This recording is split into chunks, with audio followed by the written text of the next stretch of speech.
Okay, I know what you're thinking. What is she doing? What is this video? What is she recommending? But if you read the title, it's books. I wanted to try and do a sit down video with my besties about some of my most the books I would recommend to a new reader.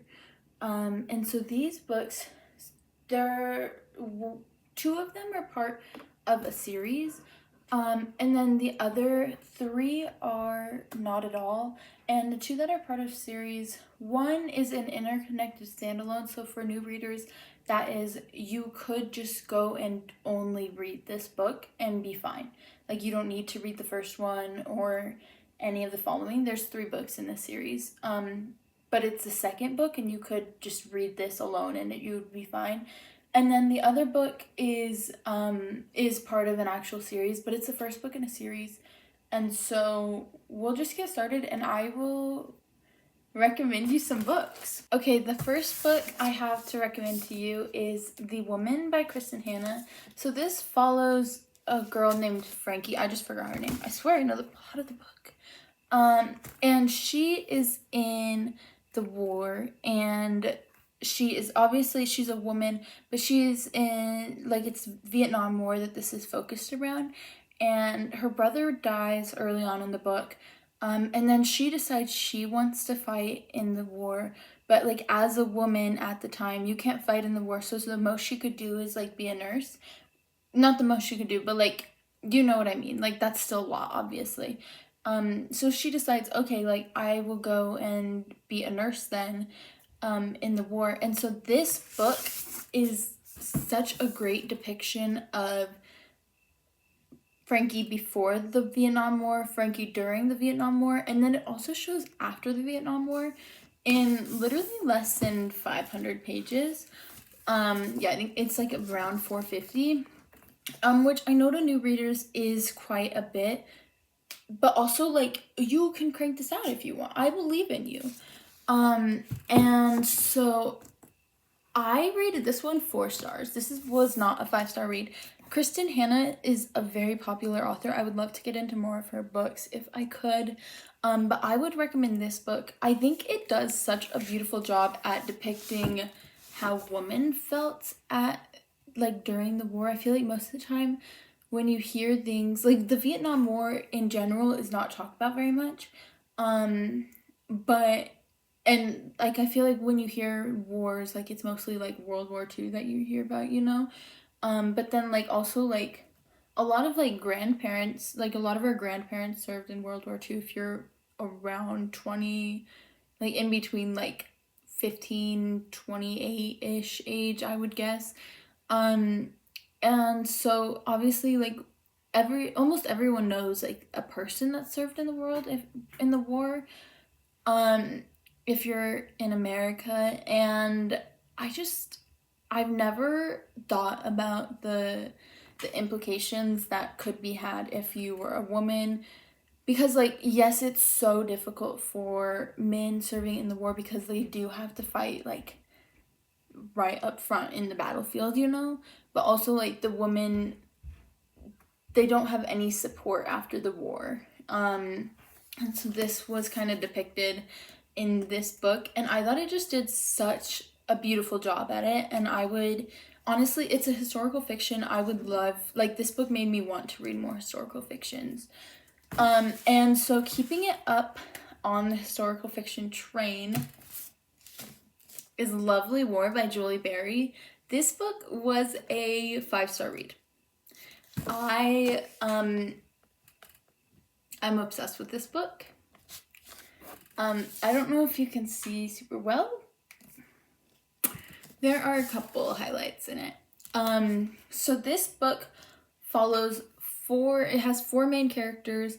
Aphrodite, she is telling a story of these 4 main characters, and so it's 2 like couples, and it's like their stories of how they met, how they fell in love, and they are, like, all 4 of them are in World War II.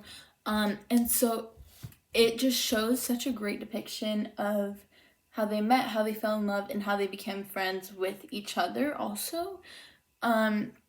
It also shows like how black men were treated in the war, when they were like literally fighting for our country, and they were like, people were hating on them still, and I'm like, that's so crazy, but I feel like that's so important to read about. So if you want that perspective at all, this is the book for you. I rated it 5 stars. I would love to read more of Julie Berry's writing, because I think she has a lot more nonfiction books, or not nonfiction, historical fiction books too. So I would be on the lookout for this. I know so many booktubers have rated this one 4.5 stars or above. So if you're looking for just literally such a fast-paced book, this book is just about 450 pages too, but you can do it. I believe in you. Lovely War by Julie Berry. Okay, now if you are wanting to get into like contemporary romance books, these next 2 books and authors are going to be the books and authors for you. The first one is Emily Henry's Happy Place. This book is literally gold, and I don't know how I'm holding it. It's so beautiful. Not only is like the cover is the most beautiful shade of pink I've ever seen, it's also like the floppiest book ever. I'm not like a huge fan of paperbacks. Like, I'd rather have a hardback just because I feel like they're gonna last longer. But I'm in love with the floppiness of this book. This book follows 2 main characters, and they were engaged. They had been dating for, I think it was 8 years, or at least together for 8 years.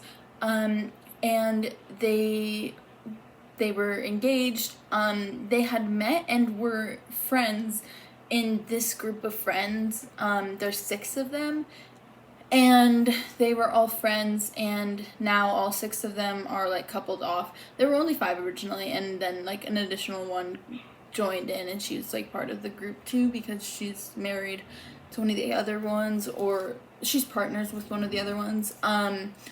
And so they decide to end their engagement, and then they get not trapped, but they get put into a situation where they like have to go to this lake house together with all of their friends, and there's no way out.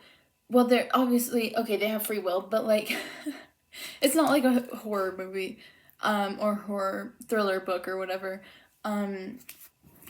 But so they're in this lake house, and they have to sleep together. And it's just like the cutest romance book, and it's like the best second chance romance I could offer you right now, probably. I rated this one 4.5 stars.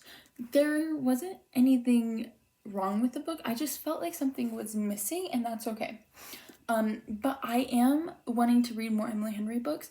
But if you watch literally any like romance book tubers, you're gonna see that Emily Henry is a big hit. So if you're wanting to get into romance, this is the way for you, especially if you like nice, like lighthearted, fluffy romances, but also if you want like a little bit more depth to it. Sometimes I feel like with romances, I just want like a little bit more than like just a classic like Hallmark romance, and so Emily Henry is for you.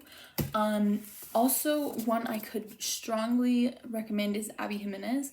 This is yours truly. I would also recommend Just for the Summer. I like that one more, but I don't have the physical copy because I let a friend borrow it. So I'll just talk about this one.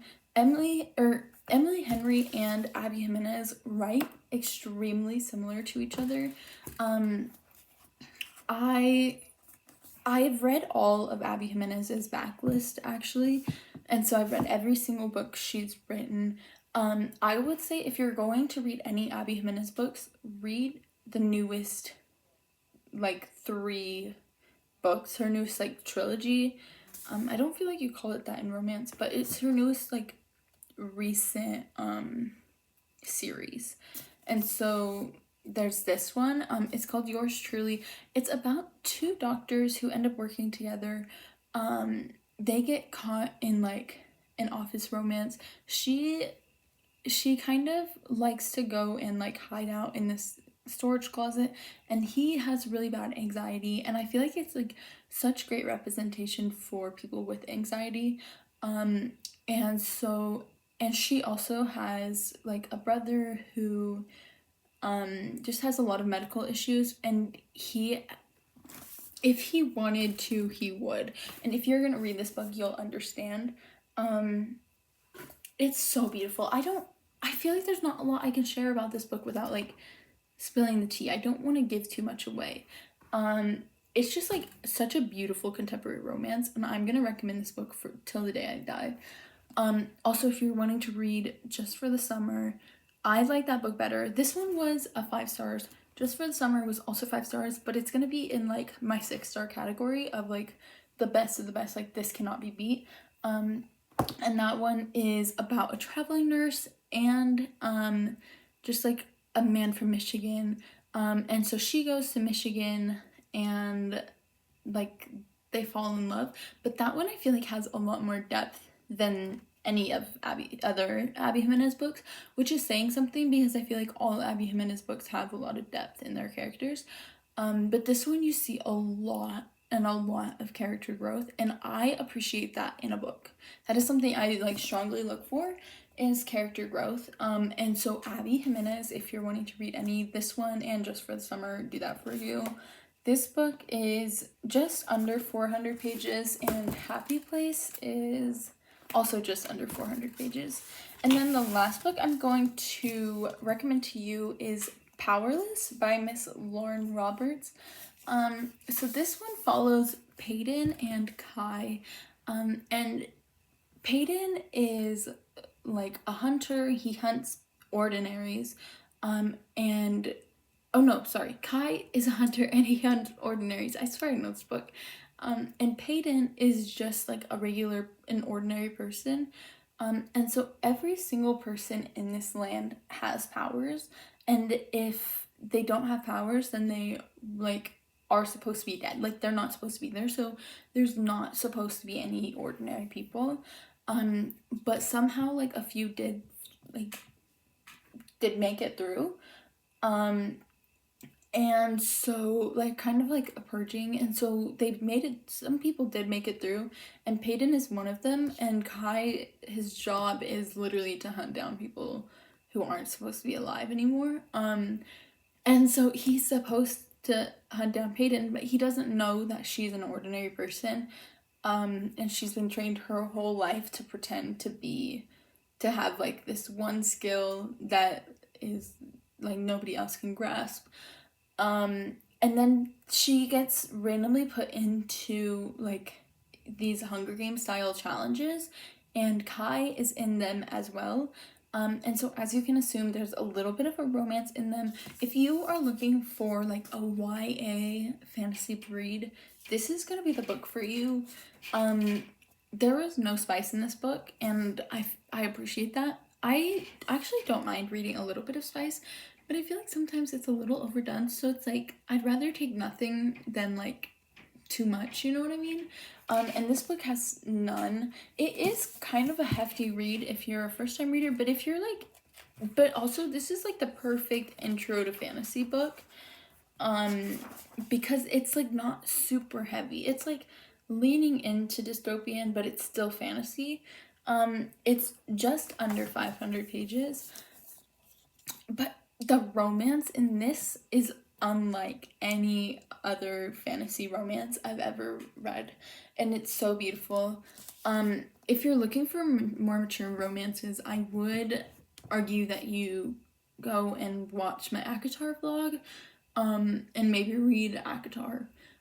And I know all of these books are super popular, but I was hoping to reach an audience where you're not super into books yet, you're just wanting to start, or you are into books and you haven't read these, and hopefully this was your sign to read these.